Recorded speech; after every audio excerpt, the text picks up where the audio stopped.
Hey folks, back at the old Straight-n-Strop shop. Moving on to this one. I have actually already nipped. Sometimes I can't get a good grasp on one of them. So what I'll do is I'll just nip the other side. Now when it comes to pulling the blade out of them, if you actually give the blade a bit of a little twist here, you can get that. When you've got a center spacer set of scales, you got to kind of be careful about that twist because you'll put pressure here. So it's a cheap little tool. It comes in a kit. It's made for doing electronics. Usually I can get that. I can put spread pressure right there. Once you get that one moving around, then you get the blade out. Now that we've got the blade out, if we give them a spin, usually that spin will actually loosen up that tail pin there. That may look aggressive, but it's being done softly.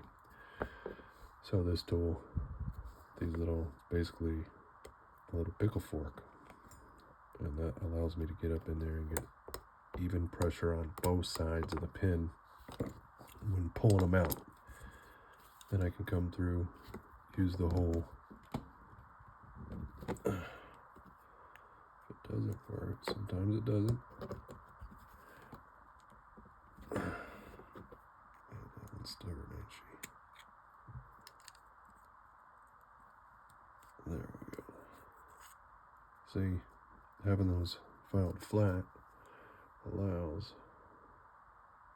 to be able to get in there and get up underneath that pin without tearing up the scale. Now don't get me wrong, I've had plenty of them where I have had to use the jeweler's saw to get them out. But the jeweler's saw is nice. It does so much extra damage to spacers, to the scales. Now granted, spacers are a dime a dozen. You can get them, make them. Most of my customs, I like to put nickel silver spacers or wedges, whatever it's called for, or brass is a popular one. But if I can save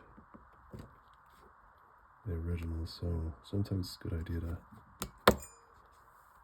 nip these down a little shorter so you don't get any roll on them. If they roll, you've got a possibility of breaking them scales.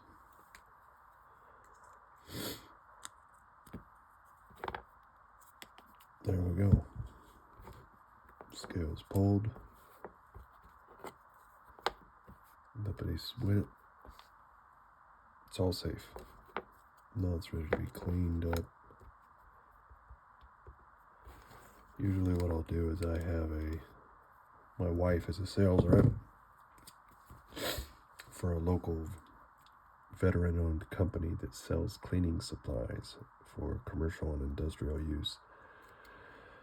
So I usually get my hands on some pretty good cleaners that clean and disinfect them. Some of them are so strong they'll turn these old scales into jelly. But after I soak them and get them clean, I'll usually get them hot in hot water. Everybody knows you can boil them. I suggest you don't use too hot of water or it will give your scales a white film on them. But if you boil some water and let it slow down, cool off a little bit, usually you can stir the scales around and then hold them where you want them and get them under cold water. And I'll do a video of that sometime down the road, but you can find plenty of videos of it already on here for that. What we're going to be doing is, I don't have a trademark focus blade, so I will be contacting the owner. Actually, I think I already have, and he's told me to go ahead and do what I want. So, Jack, this is what I'm doing with your scales. We're going to pull these. And the way I'm going to do that is there's a ton of ways you can do it to get that out of there. One of the easiest ways is going to be to, hang on folks, gotta get some tools here real quick. Where we at? All right. One of the easier ways to do it is just going to get out the old X-Acto and get up underneath it. But we're going to try to get up underneath it without really damaging the scales too much, because remember, we got to sand these down to get rid of that. So if we can get, I've got some other things around here that are really good at this. Ooh. There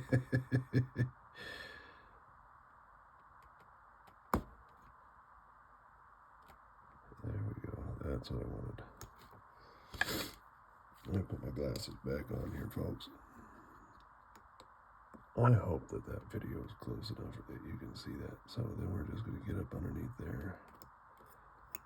Oh, I already gouged off into that, didn't I? And we're just going to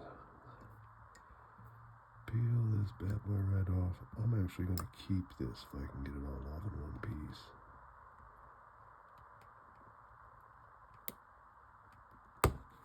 Oh, there she went.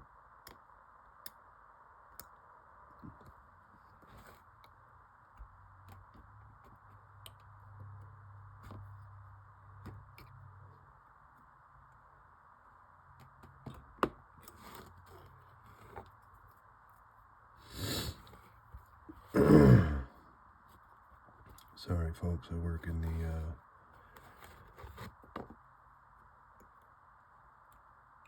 grain industry, so I get a lot of dust and it tears me up.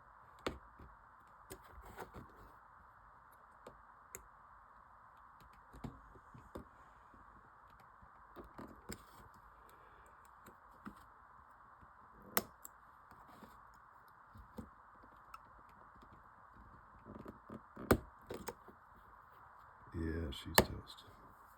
We'll just toss her.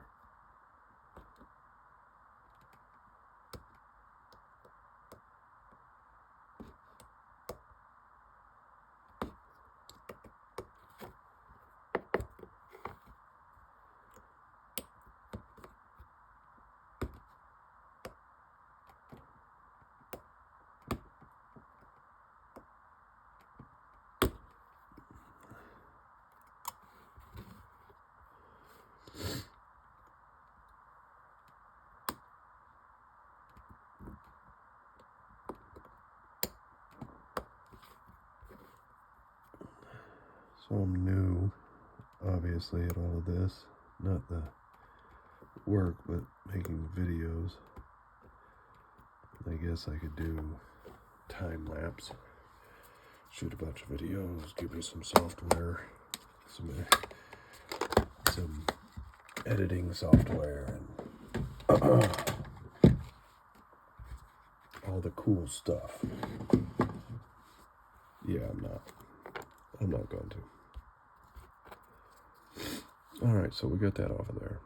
That's not too bad. It's in there. But there's so much scale there, we'll be able to get that down. Even if there's a little bit showing, if we can get majority of the hard edges to go away, it's going to look great. These are some nice faux tortoise 3-pin, and they're just in good nick, man. The edges are good, they're clean, they're not too warped, so they're worth putting in the extra work to get that out of there, and it will be some extra work, but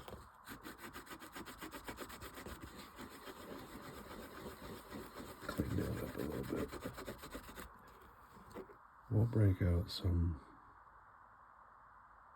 6 or 400 sandpaper and rock and roll on that for a little bit. And I'll be back with another video to show what that can end up looking like. Thank you.